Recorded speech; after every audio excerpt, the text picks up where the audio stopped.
ભગવાન થોડા મોટા થયા, 7 વર્ષની ઉંમર, અને એ સમયે ઇન્દ્ર એના ગર્વને ઉતારવા માટે ભગવાને એક લીલા કરી. જો રામ અવતારમાં એનો દીકરો અને કૃષ્ણ અવતારમાં બાપા, એટલે બાપ દીકરા બેયને ભગવાન કે સંદેહ તો હું દૂર કરી નાખી. તો એકવાર તો નવા વર્ષના દિવસે બ્રજમાં એક પરંપરા હતી ઇન્દ્રનો યજ્ઞ કરવાની. તો દામોદર લીલા જ્યારે થઈ ત્યારે બધી દાસીઓને યશોદાજીએ આ ઇન્દ્ર યજ્ઞની સેવામાં લગાડી છે. પણ બીજા દિવસે જ્યારે આ ઇન્દ્ર પૂજા થઈ તો બધા લોકો ત્યાં ઉપસ્થિત થયા, આખું બ્રજ ભેગું થયું ત્યાં. અને એ સમયે ભગવાન કૃષ્ણએ જોયું કે આ લોકો કંઈક યજ્ઞ કરી રહ્યા છે. હવે ભગવાનથી તો કઈ અજાણ્યું છે નહીં, એ તો બધું જ જાણવા વાળા છે. છતાં નંદ મહારાજ ઇત્યાદિ જે મોટા ગોપ હતા એમને પૂછ્યું, કથ્યતામ મે પિત કોયમ સંભ્રમો વ ઉપાગતઃ કિમ ફલમ કસ્ય ચ ઉદ્દેશ કેન વા સાધ્યતે મખઃ. કીધું, હે પિતાજી, તમે લોકો આ કયું મોટું કાર્ય કરી રહ્યા છો, એવો કયો ઉત્સવ કરી રહ્યા છો, આ યજ્ઞ કરવાથી શું ફળ મળશે?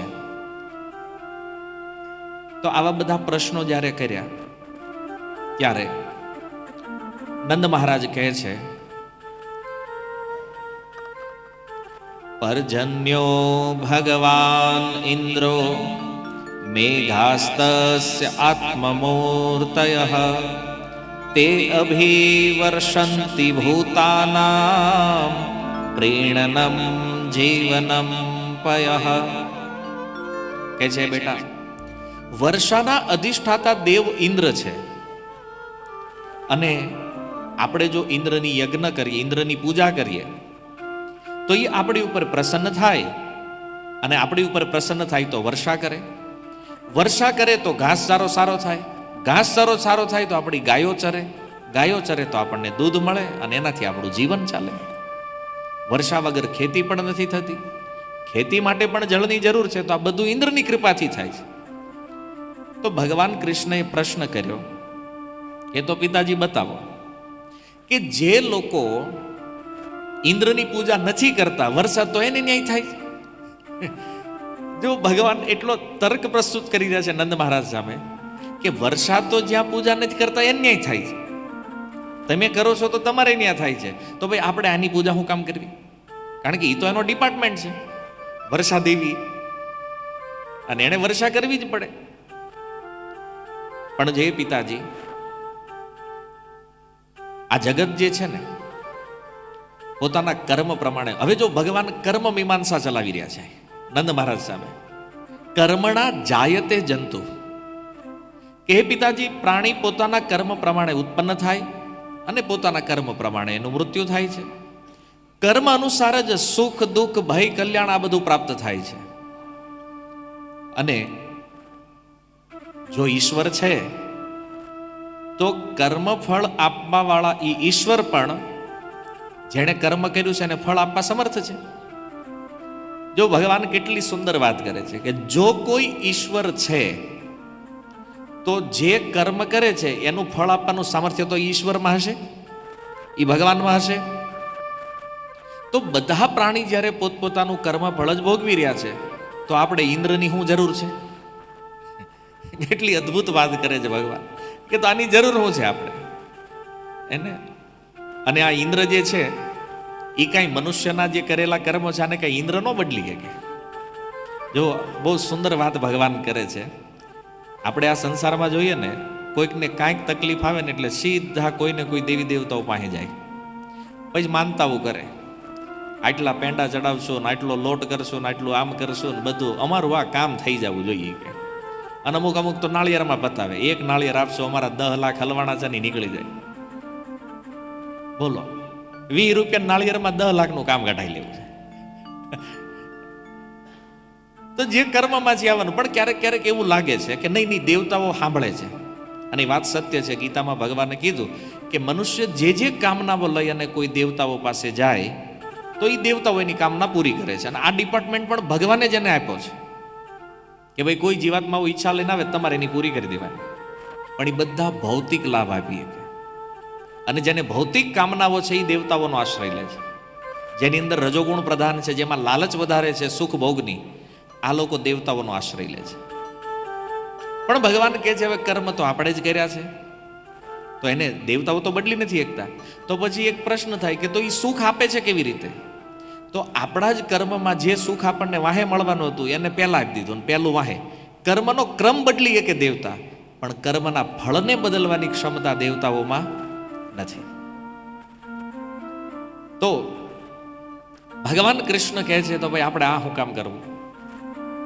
બધા ગોપ ધ્યાનથી ભગવાનની વાત સાંભળી રહ્યા કે હારો છે નાનો એવો પણ તત્વજ્ઞાન બહુ જબરું બોલે છે. કારણ કે 7 વર્ષની ઉંમર છે ભગવાનની. અને એ સમયે ભગવાન કહે છે જો તમે મને માનતા હોવ, મને પૂછતા હોવ, તો મારા મનમાં એક વિચાર એ છે કે આપણે આ ગિરિરાજ ગોવર્ધનની પૂજા કરવી જોઈએ. શું કામ? કારણ કે જે પણ વર્ષા થાય એનું જળ એ સંગ્રહ કરે છે, એમાંથી ઝરણાઓ નીકળે છે, ત્યાર પછી નદીનું રૂપ લે છે, આપણી ગાયો અહીંયા પાણી પીવે છે, આપણને ઘાસચારો આપે છે, અમારા માટે રમવાનું સ્થાન છે. તો મને લાગે છે કે જો પૂજા કરવા યોગ્ય કોઈ હોય તો એ કોણ છે? ગિરિરાજ ગોવર્ધન છે. ભગવાને આવું શા માટે કીધું? તો એનું એક કારણ ઈ છે, સુખદેવજી કહે છે, શ્રી શુક ઉવાચ કાલાત્મના ભગવતા શક્રદર્પમ જિગાંસતા પ્રોક્તમ નિશમ્ય નંદાધ્યા સાધ્વ ગૃણંત તદ્વચઃ. કે છે હે પરીક્ષિત, ભગવાન ઇન્દ્રના ગર્વનો નાશ કરવા માંગતા હતા. જો આ લીલા કોઈ દેવતાના અપમાન માટેની લીલા છે એવું નથી. આ સુખદેવજી ક્લિયર કહે છે. ઇન્દ્રને જે ઇન્દ્રાસન મળ્યું છે તો ઇન્દ્રના મનમાં ગર્વ બહુ થઈ ગયો. અને એક વાત સમજો કે ભગવાન ક્યારેય પોતાના ભક્તના અહંકારને સહન કરતા નથી. થોડું એવું અભિમાન જો આવે ને તો ભગવાન તરત જ એનો નાશ કરી દે છે. અને એટલા માટે અહીંયા પણ ભગવાને આ લીલા કરી છે ઇન્દ્રના ગર્વને ઉતારવા માટે. ઇન્દ્ર પણ ભક્ત છે ભગવાનના, પણ ભક્તને પણ જ્યારે અહંકાર થઈ જાય ને ત્યારે ભગવાન એને આવી લીલાઓ દ્વારા એના ગર્વને તોડી નાખે છે, એના ગર્વને ઉતારે છે. તો સુખદેવજી કહે છે કે ભગવાન ઇન્દ્રના ગર્વનો નાશ કરવા ઈચ્છતા હતા. અને એટલા માટે નંદ બાબા ઇત્યાદિ જે પણ ગોપ હતા ભગવાનની વાત સાંભળી અને પ્રસન્ન થયા અને કીધું કે આ કનૈયો જેમ કહે છે ને એમ કરો ઈ કે. અને પછી તો ભગવાન કૃષ્ણે કીધું જુઓ આ ઇન્દ્રની તમે આટલા વર્ષ પૂજા કરો છો, કોઈ દી આવ્યા તમારા યજ્ઞમાં? તા કે ના, મારા જે દેવતા છે ને એ કે સાક્ષાત પ્રગટ થઈને ગ્રહણ કરશે બધું. એ કે હા, મારા દેવતા તમારી જેવા નથી. ભગવાને કીધું એ આવશે ડાયરેક્ટ. અને પછી તો સુંદર યજ્ઞ કર્યો અને આખા બ્રજમાં બધાને કીધું જેટલી વાનગી બનાવી લઈને આવો, બધું ભોગ લગાવવા માટે. આ અન્નકૂટ ઉત્સવ અહીંથી પ્રારંભ થયો છે. કૂટ માને પર્વત, અન્ન એટલે અન્ન. તો અન્નની વાનગીઓનો જે પર્વત બની જાય એને કહે છે અન્નકૂટ. તો જેટલો પણ ભોગ ઇન્દ્ર માટે લાવ્યા હતા ને બધો ભોગ કોને લગાડ્યો? ગિરિરાજજીને. એના માટે ચાલુ. અને એક રૂપે ભગવાન ત્યાં ઊભા છે અને એક રૂપથી ગિરિરાજજીમાં પ્રગટ થયા ભગવાન. જો ગિરિરાજજીના 2 સ્વરૂપ સુખદેવજી કહે છે.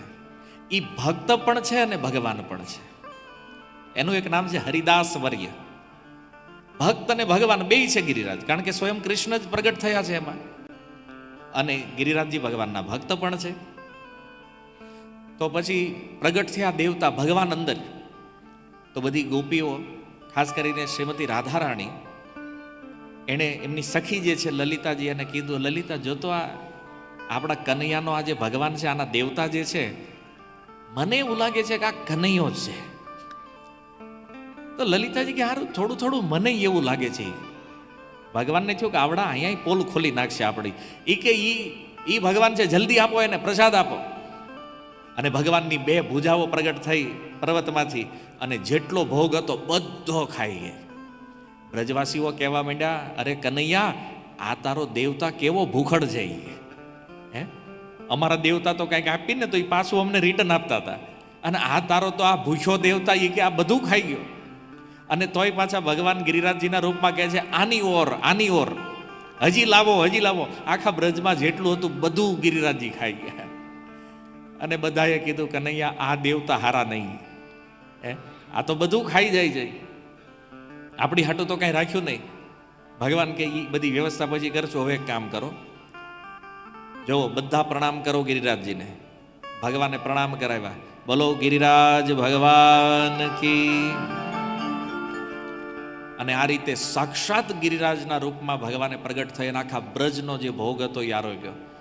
લોકો પરિક્રમા, અને પરિક્રમા ભગવાને કરાવી. પછી ગાડા મગાવ્યા, બધી સ્ત્રીઓને કીધું તમે ગાડામાં બેસી જાઓ. બધા ગોપ સખાઓ ચાલતા ચાલતા આખા ગિરિરાજજીની પરિક્રમા કરાવી ભગવાને. અને ભગવાને કીધું હવેથી આજ કરવાનું છે આપણે હર વર્ષે. ત્યારથી આ ગોવર્ધન પૂજા શરૂ થઈ, આજ સુધી ચાલે છે, હજી 5000 વર્ષોથી. અને પછી જે ઇન્દ્રના સેવકો હતા એણે ઇન્દ્રને જઈને કીધું, પ્રભુ હવે તમારું ગયું. ઈ કે કેમ? ઈ કે જોવો, ઓલા બ્રજવાસીઓ તમારી પૂજા છોડી અને ગિરિરાજજીની પૂજા કરી રહ્યા છે. ત્યારે ઇન્દ્રને થયું કે એટલી હિંમત આ બ્રજવાસીઓની, મારી પૂજા બંધ કરીને ગિરિરાજજીની પૂજા કરે છે. હાલો હવે એને દેખાડી દઈએ. તમે વિચાર કરો, આની પેઢીઓ વહી ગઈ ઇન્દ્રની પૂજા કરતા કરતા. હવે એક વાર ન કરી તો એમાં શું થઈ ગયું? અને ભગવાનના કહેવાથી નથી કરી ને, પણ જુઓ દેવતાઓનો આ સ્વભાવ છે. યાદ રાખજો, તમે દેવતાઓની 100 માનતા લીધી હોય, 99 પૂરી કરી હોય ને એક જો રહી ગઈ ને એટલે ઊંધા નાખે. એ ભૂલવી ન જઈ, પછી જોવડાવવા જવી તો ખબર પડે કે ભાઈ આ નડે કેમ, બધું આ સીધું કેમ નહીં ચાલતું. એ ક્યાં રહી ગયું તમારું, એક આ પૂરું કરો. આ દેવતાઓનો સ્વભાવ. આટલા વર્ષોથી, આટલી પેઢીઓથી ઇન્દ્રની પૂજા કરતા હતા, એ ન જોયું. આ વખતે ન કરી તો ઇન્દ્રને ક્રોધ આવ્યો. જો તમે 100 કામ કરો ને એમાં એક ભૂલ થાય ને તો દેવતા એ ભૂલ માફ ન કરે. અને ભગવાનની ભક્તિમાં ફાયદો શું છે ખબર? ગમે એટલી ભૂલ કરો ને તો ભગવાન એમ મને આ મારો છે, જવા દો, કાંઈ વાંધો નહીં. જો ભગવાન કોઈ દિવસ આ રીતે દંડિત નથી કરતા, પણ ઇન્દ્રને એટલો ક્રોધ થયો. સુખદેવજી કહે છે, ગોપેભ્ય કૃષ્ણ નાથેભ્ય નંદદિવેક્ષુ કોપસો. જેના રક્ષક સ્વયં ભગવાન હોય ને ઇન્દ્ર શું કરી લેવાના? ઇન્દ્ર કહે છે, હું ત્રિલોકીનો ઈશ્વર છું અને મારી પૂજા એને બંધ કરી છે, આ બ્રજવાસીઓને મારી નાખીશ. બોલો, એકવાર પૂજા ન કરી તે તો મારવા ઉપર આવી ગયા છે. તો હવે તમે આની ઉપર થોડું તત્વથી વિચાર કરો કે બ્રજમાં જે લોકો ઇન્દ્રની પૂજા નહોતા કરતા, અથવા બ્રજની બહાર જે નહોતા કરતા, એને જ કઈ વાંધો જ નહોતો. આ વાંધો કોને આવ્યો? જે પૂજા કરતા હતા એને. કારણ કે જે ઇન્દ્ર પૂજા કરતા જ નહોતી તો સેફ હતા, શાંતિથી બેઠા હતા. ઇન્દ્રએ સાવર્તક મેઘને આદેશ આપ્યો.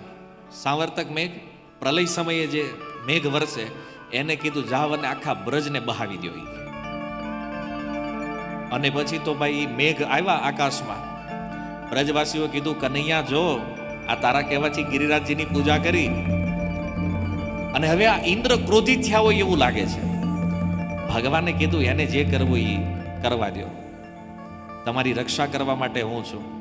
અને ભગવાને ગિરિરાજજીને જડ મૂળથી ઉખાડ્યા.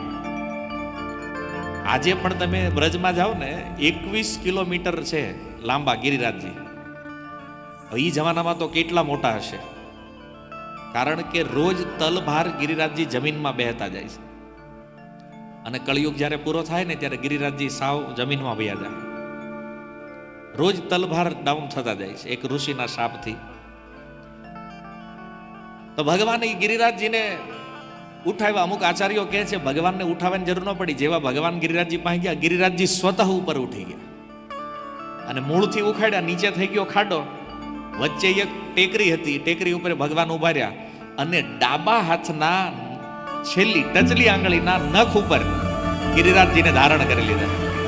બોલો ગિરિરાજ ધરણ ભગવાન કી. અને ભગવાને કીધું બધા વ્રજવાસી વયા વાય હેઠે.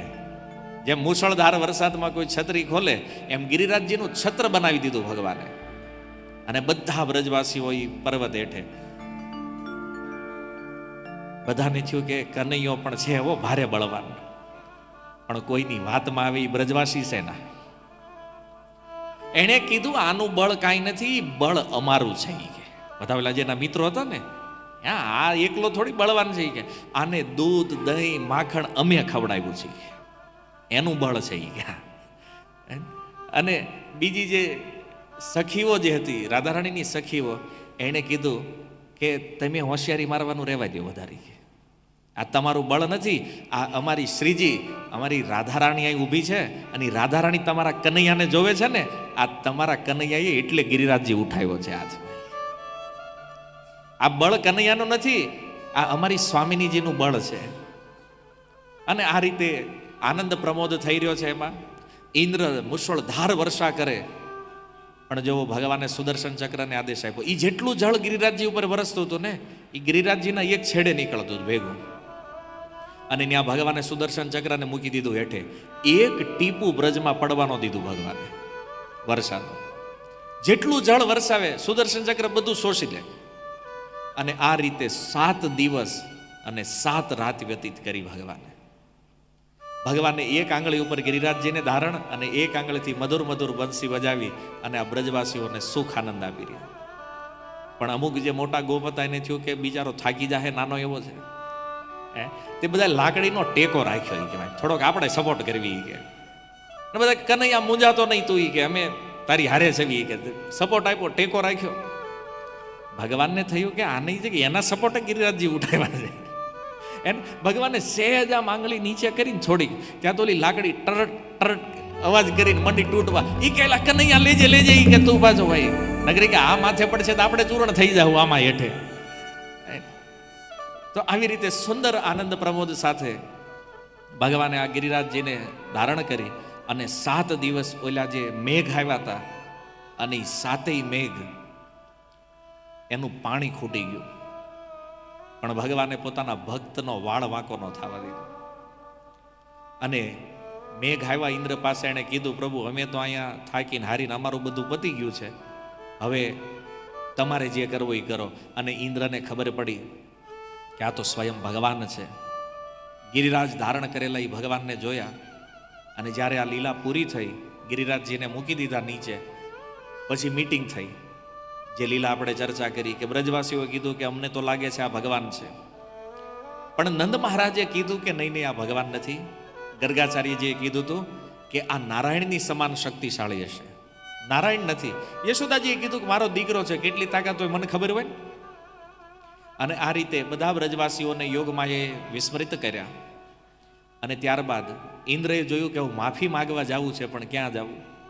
ક્ષમાયાચના તો કરવી પડશે, કારણ કે ભગવાનનો અપરાધ કર્યો છે, બ્રજવાસીઓનો અપરાધ કર્યો છે. તો ઇન્દ્ર એને થયું કે હવે ડાયરેક્ટ કયા મોઢે જવું?